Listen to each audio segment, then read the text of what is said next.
Welcome to Shaping Healthcare, a podcast by CitiusTech. Some of the great minds in the world are constantly striving to solve the healthcare industry's greatest challenges with technology, creativity, and agility.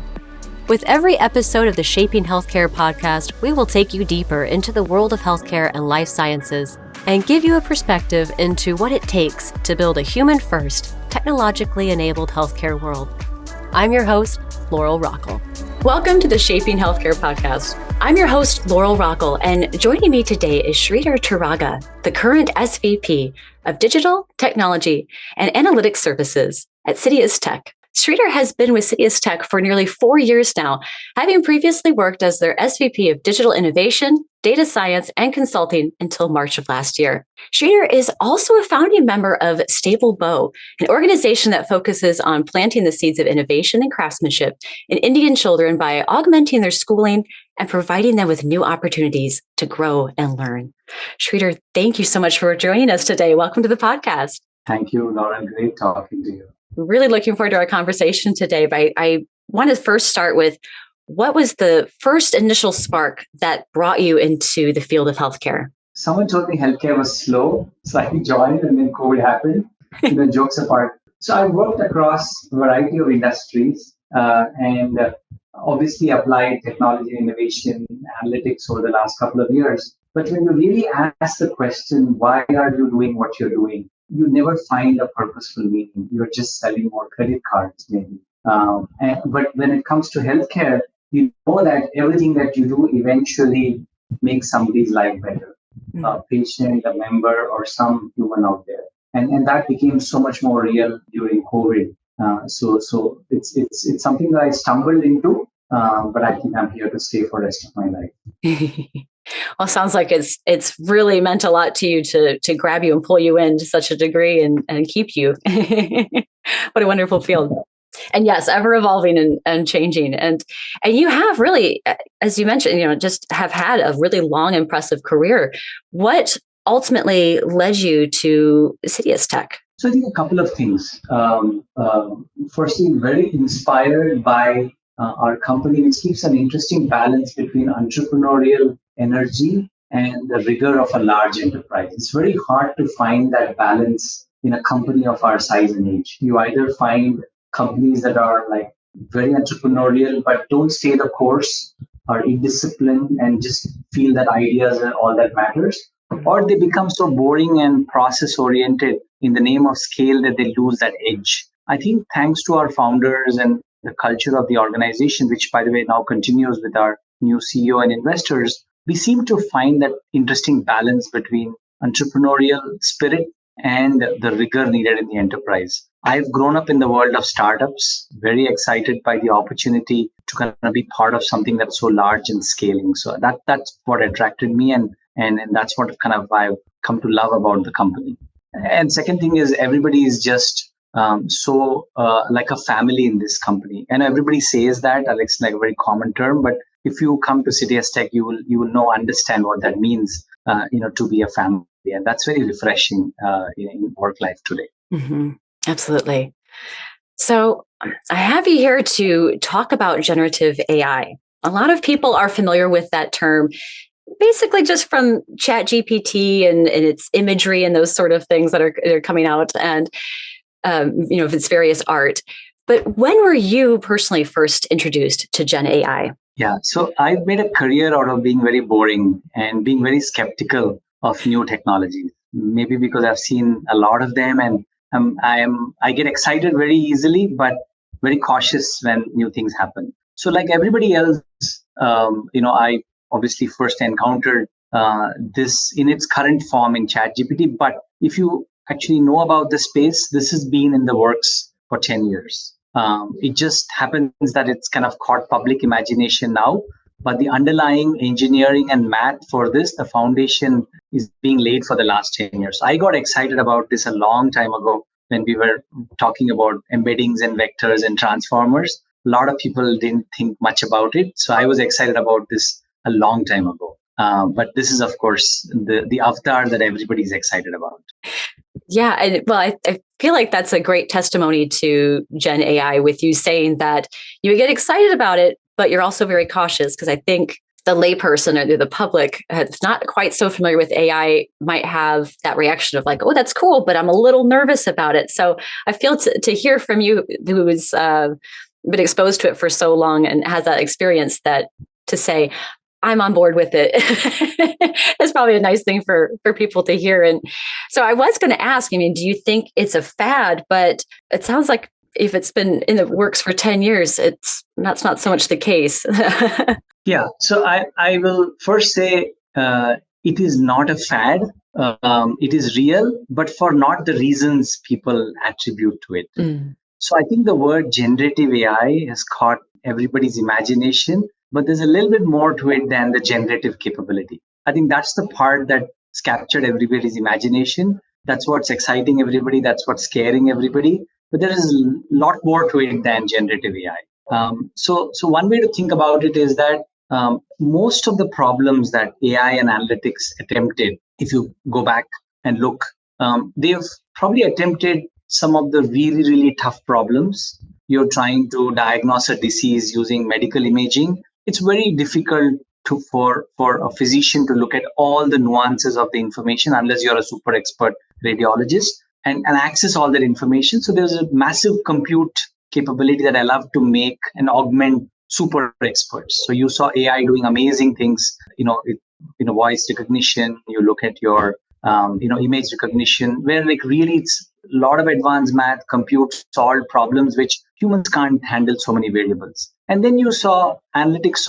solve a lot of like day-to-day problems, like better marketing campaigns, detect, spam. But there's a vast, the peaks and the valleys got conquered, but the vast land in between, the day-to-day creativity of programming, of answering customer questions and searching for documents, it was very hard to access because it was very expensive to build these algorithms and validate them and make them reliable. I think what this whole journey that is now kind of culminated in generative AI has done is that it's given an access to that space. And particularly in healthcare, this is very, very important and very, very powerful because 70% of data in healthcare is documents, images, not what you call as structured data. It's the largest producer of data and largest producer of unstructured and semi-structured data. So in some ways, it's almost meant for healthcare in that sense. Yeah, to help streamline those processes for all the workers in it. Yeah. It sounds like that could be incredibly transformative technology. Like what examples do you have that it could be that transformative for the people in healthcare? So the way we are approaching it, and probably is a good lens to think about. Firstly, there is a dimension of scaling technology services. A lot of what we do in terms of software programming, validation, generating use cases, generating test cases, the whole software development cycle will get augmented with generative AI. It's considered as one of the top use cases or problem spaces that will get transformed with generative AI. So you would have heard of, Copilot, Code Whisperer. These are technologies that enable that, augmenting the developer. The second part of where generative AI applies is wherever you deal with a lot of unstructured data, where you're searching for information. So for example, now when you search, you almost assume that it'll throw up a bunch of documents and links. But after ChatGPT, you expect some kind of summary. You don't expect like 10 links to be thrown at you. You expect some kind of summarization, a paragraph, a readable, like this is like Wikipedia on fire. That's what you expect, like real-time Wikipedia. So I think there's so many examples of that. Second thing is in healthcare, imagine you're called up checking verification for your benefits. You would have been frustrated on the call, like why does it take so long to answer a simple question whether I'm eligible for this or not? The reason it's so hard is that information is buried in many, many documents. There are plan documents, then there are your policies. What are you eligible for? What do you co-pay? What about state regulations? Will you get, pre-authorized for this particular condition? There's so many factors that one needs to consider before you can answer a very simple question, which is, am I going to be eligible for it? Who's going to pay for it? And how much do I need to pay for it? Now, those kind of situations, the information is fragmented. That's the nature of healthcare. And that's where generative AI technology allows you to put that together and summarize an answer much faster.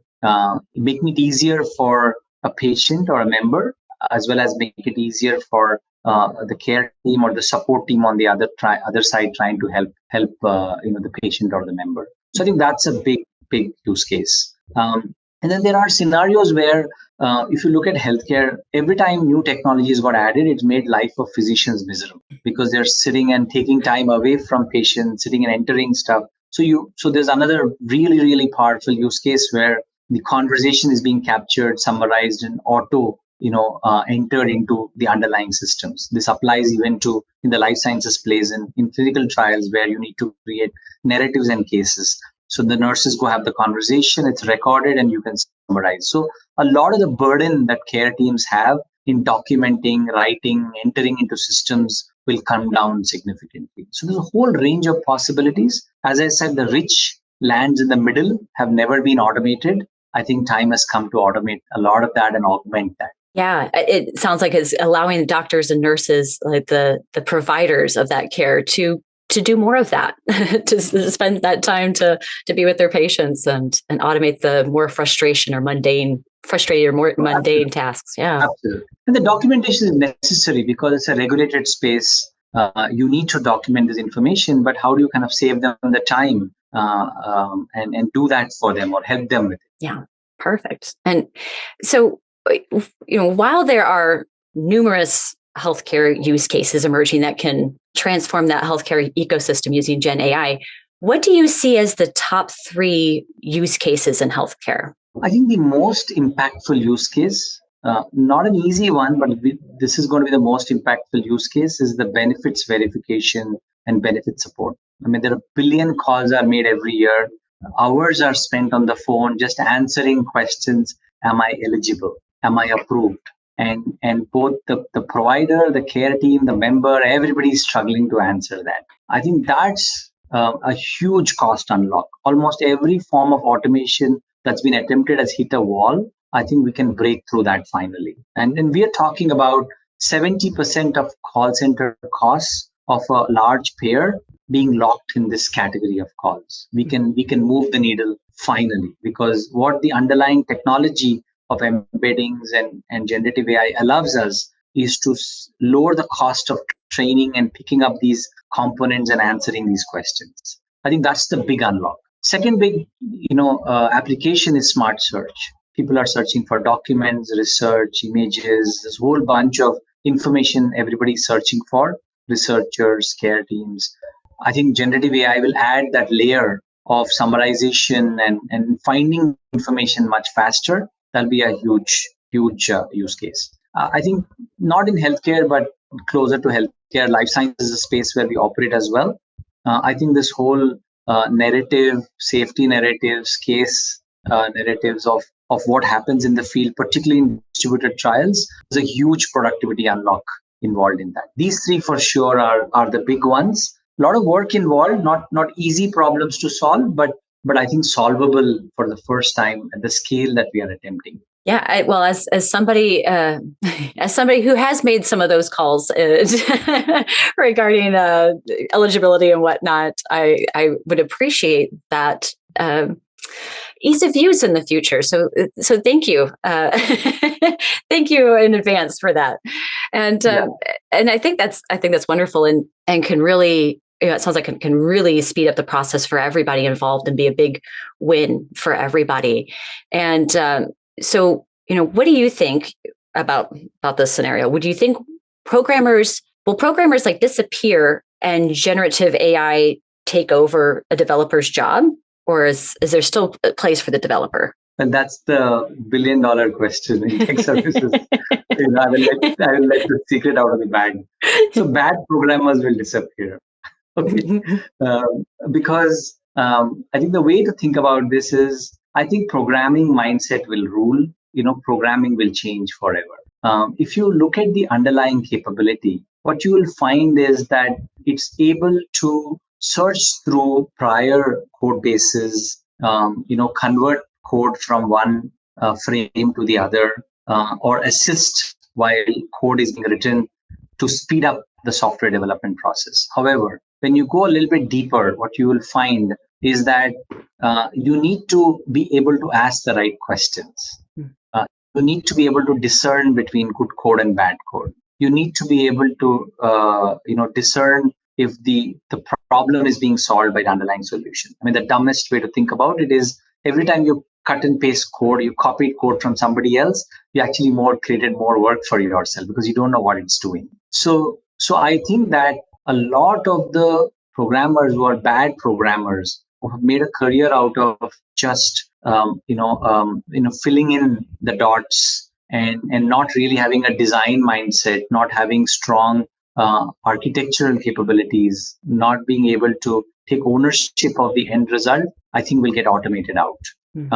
That's point number one. I think the second thing you'll also realize is that a lot of these solutions are horizontal. So when you get down to a specific healthcare scenario, the context kind of prevents you from just generating solutions out of the box. So for example, if I were to ask any of these technologies to say, write code for picking up a Kafka topic, transforming it and save it in a database, it'll do it on a jiffy. But if I ask for the logic to write risk stratification of patients, it's going to be really, really hard to get that nuanced answer that you're looking for. So context and domain matters. The third interesting thing that's going to happen is roles will change. So today in a lot of organizations, people have separated roles. There's a business analyst who's the business expert, process expert. There's an engineering architect, there's a developer, there's a QA.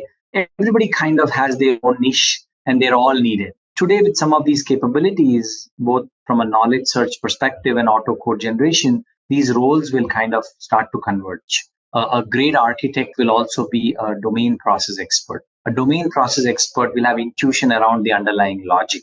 So I think in some ways, to really benefit for this, organizations that reimagine team structures and roles will benefit the most. Organizations that just try to just add it to what they have will get limited lift. So I think there's some reconfiguration that's going to happen. I also think a lot of waste will get eliminated. So I think bad programmers are in trouble. I think good programmers will get great work. I think it's a good thing. Yeah. How close are we to some of these solutions that you've mentioned? Very close. I think it's currently underway. I think what one of the amazing thing that all the technology platform players who enabled this is that they've made it very accessible from day one, whether it's to cloud services or some of these open source submissions have made this very accessible very quickly. I think that's one of the reasons why it's easy to experiment, test, and deploy very, very quickly. If this accessibility did not exist, then probably we would just kind of have very small set of really powerful technology organizations use it, but it wouldn't be accessible at scale. So almost everything I said today are actually being done by us with customers as well as many businesses out there. So these are real solutions that are being tested and implemented currently. Wonderful. So close. And what are the key strategies or frameworks even that healthcare organizations must consider when they want to start that journey with Gen AI? Yeah, I think first thing is that, adopt an experimentation mindset, because this space is evolving so rapidly that many assumptions are getting challenged every 8 weeks. So if you are taking an approach that I have it all figured out, I'm just going to make one choice and it's all going to come together in the next 18 to 24 months, then you're going to get outdated very quickly. So I think that ability to experiment and having optionality is very, very important. I think the second thing is that, defining the appropriate solutions, what you can't do with generative AI today, being realistic about what you cannot do. I think that's very important. I often find this narrative that you can do everything with generative AI, and that's going to create a lot of confusion. So I think just having a little bit more nuanced understanding of what you cannot do, I think it's important. And that you will only learn through research and experimentation. Third thing is putting solid quality and monitoring frameworks in place. Because when you unleash it, and because the technology is accessible, everybody's tinkering with it, a lot of solutions will mushroom, some small, some large. But how do you measure quality? How do you measure reliability? How do you measure security and ensure protection of information? I think investing in that governance not the most exciting part. It's the boring work of putting the foundation, and the governance is really, really important. If you don't do that, then you'll just find like lots of cool demos, but you'll never reach enterprise scale. And lastly, about giving people the skills and the knowledge, because you will find that in every role has to kind of reimagine itself a little bit. You have to reskill yourself to do that. So I think some of these things, help. And then, of course, there's a whole range of technology options in the cloud, on-prem, open source, by which you can do it, adapting to the size of your requirement and budget. So I think that there's a whole range of possibilities. And I think some of these things will help drive at scale. And I think that's kind of how I think about it. Yeah, being open to experimentation, being realistic about what's going to come out of it, because yes, as you mentioned, everything is changing rapidly. Yeah. And so you've given some excellent examples about how generative AI could be, it could be used now. Sorry, I'll start that question over again. Is that your dog, or is it okay? Oh, it is. Just give it a minute. Oh, okay. Yeah. No, it's like I thought for a second I was like, I think my dog's quiet, but I panicked for a second. But no, I love dogs. But I'll start that question over again. You've given some wonderful examples about the use of generative AI currently, and like where these first steps could go with it. What role do you see for the future of Gen AI in healthcare? So I think that at least 30 to 40% of tasks in all of healthcare, which constitutes eventually, patients and members and companies pay for it, is manual and has some form of automation potential. I think generative AI will augment that and will hopefully reduce some of the cost. US healthcare cost is 18% of GDP. It is one of the biggest burden for most employers and the economy and people. So the cost is something we should all worry about. I think the second impact that generative AI will have is reduce the time to decisions. A lot of times it's the going in circles, the long delays in approvals and lack of clarity is what frustrates. And really, healthcare is known for really poor consumer experience. We're at the bottom of the list. And one of the ways consumer experience, improves is by rapid response, by transparency, by visibility. I think, this word transparency is used in healthcare. It's not that somebody is really trying to, kind of make it opaque. It's just very hard to give answers quickly. I think it'll kind of improve the transparency and consumer experience in a big way. I think all of this will help us invest, where it really matters, which is really preventive care.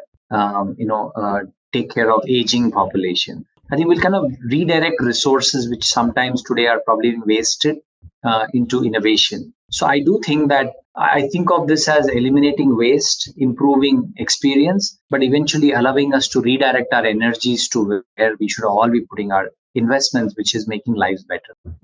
It sounds like new technology is helping to make healthcare more human, like humanize it, bring more empathy to it, and allow doctors to do that job. Yeah. Finally, AI is making healthcare more human. It was a weird thought I had in my head. I was like, this new technology, people, I think the layperson might maybe have that knee-jerk reaction of like, oh, AI, this is new, this is scary. But I think when it's explained in this way, where people can have a greater understanding of how wonderfully it can really impact, their job, what they're doing, their experience in healthcare, what that experience is going to be with their doctor, and when they call on the phone to verify benefits and stuff. And I think that hopefully that brings down that maybe anxiety of, oh, okay, this is going to be such an amazing thing for everyone on board. So I appreciate that explanation. Technology making things more human. So I like to wrap things up with a little bit more of more light question, a fun question. And in the world of Gen AI, Sridhar, who would you most like to take to lunch and have a great conversation with? I would like to meet the team that wrote the paper on attention models. Most people won't even know their name. The researchers who kicked all of this with their paper on attention is all it takes. I would like to meet them. They're not talked about much because most people don't read research papers, but I'd go meet those researchers for lunch. I think everybody else kind of started with that seed, so I'd go back and meet them. Yeah. Yeah, that's great. And I like to ask that question because selfishly, I think it's wonderful. Like, who do we admire and who do we want to learn more from? And I think that's just really nice to be able to. So, Sridhar, thank you so much for joining us today on the show, and thank you so much for your insight and your knowledge and your experience with all of this, and chatting with us today for the Shaping Healthcare podcast. Absolutely. Thank you. Great talking to you, Lauren. Great talking to you as well. The Shaping Healthcare podcast is brought to you by CitiusTech, a leader in healthcare consulting and IT services. To find out more about CitiusTech, visit CitiusTech.com. To listen to more interesting insights on healthcare technology and innovations, search and subscribe to the Shaping Healthcare podcast. Thank you for listening. If you want to share any feedback or would like to be featured in our podcast, do write to us at citiusvision@citiustech.com.